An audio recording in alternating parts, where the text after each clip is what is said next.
All right, up next from the F&G style machines, well, kind of, but I'm pretty sure someone did ask me about it. This is my Kenmore heavy duty 2-speed upright vacuum. And as you can see here, this is actually a twin fan model. I've had this now for about 6 or 7 years, maybe even shorter than that. But I just have a hard time keeping track of the machines that I would get over time. But I did remember picking it up from the thrift store for $7, as you can see. And this was the condition it was in when I found it. Really haven't done anything to it other than just blowing it off for this video. As you can see here, it's got a sticky note where it says that it runs, that it needs a new belt, which of course it doesn't have one on. It also says that it needs a new bag, but the bag had already been replaced. As you can see here, this is a pretty empty bag. There's like hardly any dirt here at all.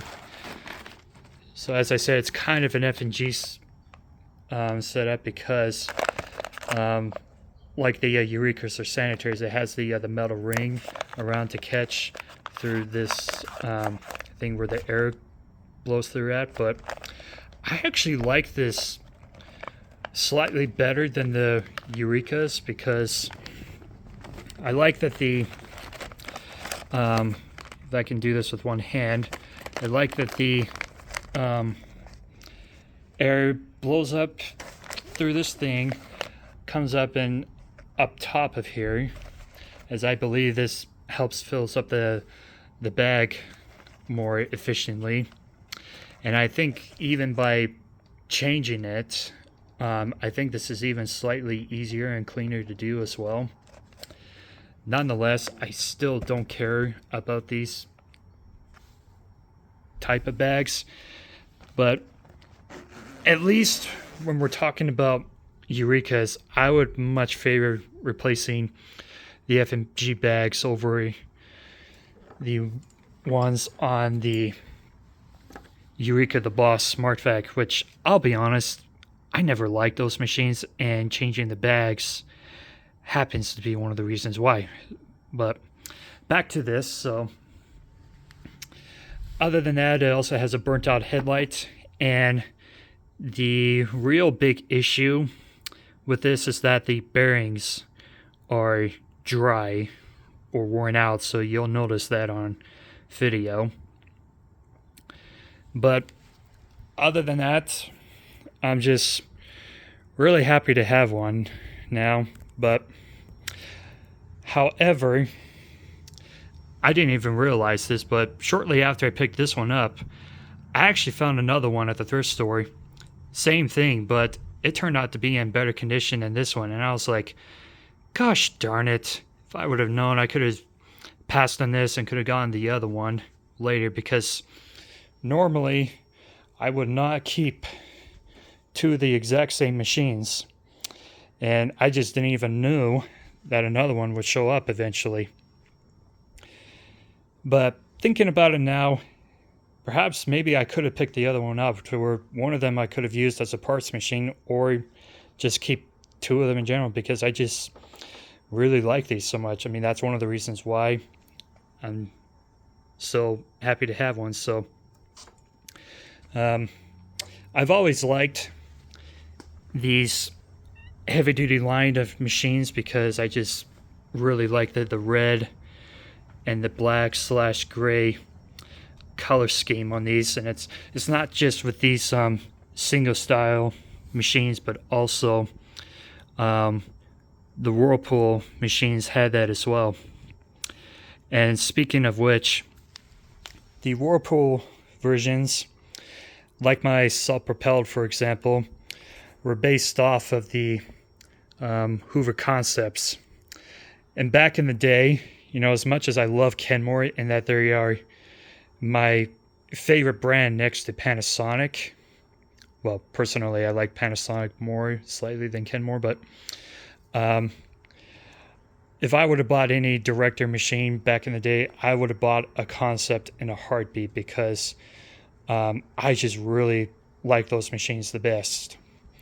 But I will say, though, that I could care less about their non-self-propelled models just because they're just kind of heavy to push and pull.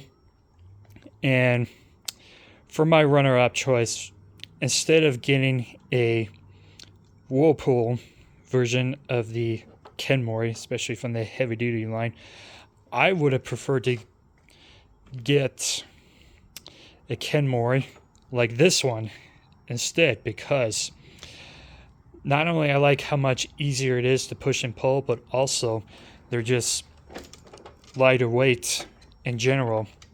Not to mention, they're definitely really fun machines overall.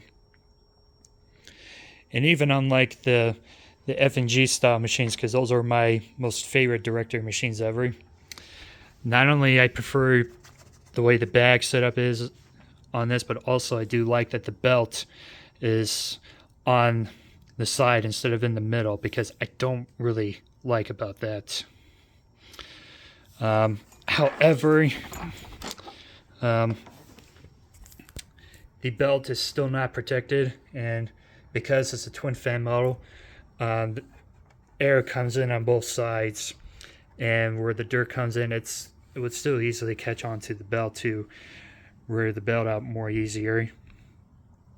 Nonetheless, I still prefer the cleaning path on this over the F&G style machines. One other thing to note about is I think this had a bumper at one point, because it looks like it had some grooves to where it would have held onto, but of course it's not on this if it did. But yeah, just overall, this would have been my runner-up choice over the Concepts.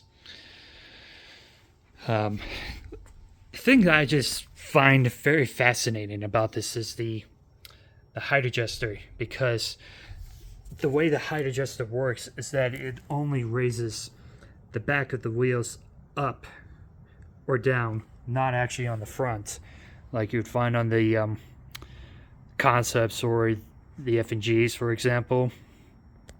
So by lifting that up, it's kind of similar to a Panasonic, to where it would just lower the nozzle a lot more onto the carpeting. But unlike the Panasonics, it's like fixed to where no matter how far you tilt the handle back, the height would still remain the same, which I do like. But I still love the ingenious design of the Panasonic. The way that they adjust the height of the carpet, where it's basically a free floating style head. So, and speaking of which, tilting the handle back up and such, some of the models would actually only turn on the machine when the handle's back. I also think that's pretty unique about those kind of machines. However, similar to the Concepts, it has the switch on the back here, and it's also a 2-speed. So that's also another thing that's unique about it. And personally, I prefer having a switch than having to tilt the handle back, because if I were to clean the stairs, for example, I would prefer just to use it as an upright locking position where I can just easily go back and forth doing the stairs. That's just me personally, because even I like that more over using a hand vac, but it's still my preference to me that I would use a canister or a central vac instead for stairs. Because even if you pair this up with a Whirlpool style Kenmore heavy duty canister with this would have been a great combo overall. I mean, it just would have definitely had a joy and a pleasure using one of these back in the day. And then one other thing before I get to the demo is that Another thing I find very interesting about this model is that it has a 3-prong commercial style cord, and even this isn't a commercial model. That's what I think is pretty unique, and this is also a US made model, so it's not like something that had to be imported over here for ground reasoning. So if we look on the back here, yep, it says that it's made in the US and such. So, but yeah, it's a very simplistic design. I personally think that the twin fan idea is interesting and unique, but even with that, I still don't think it feels like it has much air coming through here at all, unlike the Concepts or the F&G style machines. Or even if you were to pair this with like a Kirby or a Royal where the airflow is just in the center, I think that's the more ideal choice to have, honestly. Anyways, without further ado, we'll go ahead and plug this in.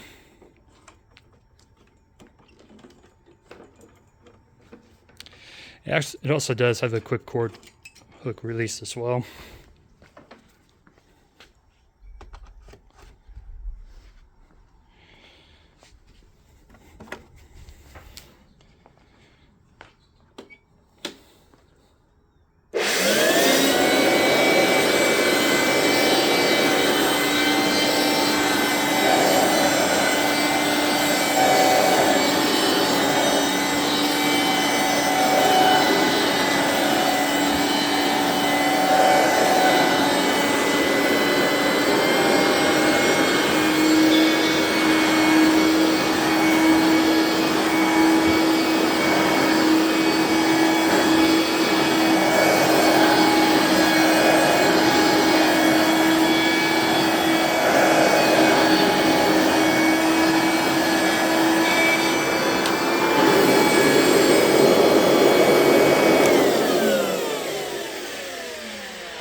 Yeah, at some point I like to get the bearings serviced on this, and then also sometime I like to experiment to see if I can re-dye the outer bag black, because it's actually not supposed to be this color, but that's just the consequence of this sitting in my store shed for so long, especially with windows that had an error at one point, which I ended up having to replace because not only it faded this bag, but it also faded some of the other machines like my 2 classic Omegas. So anyways, hope you've enjoyed this video, and thanks for watching.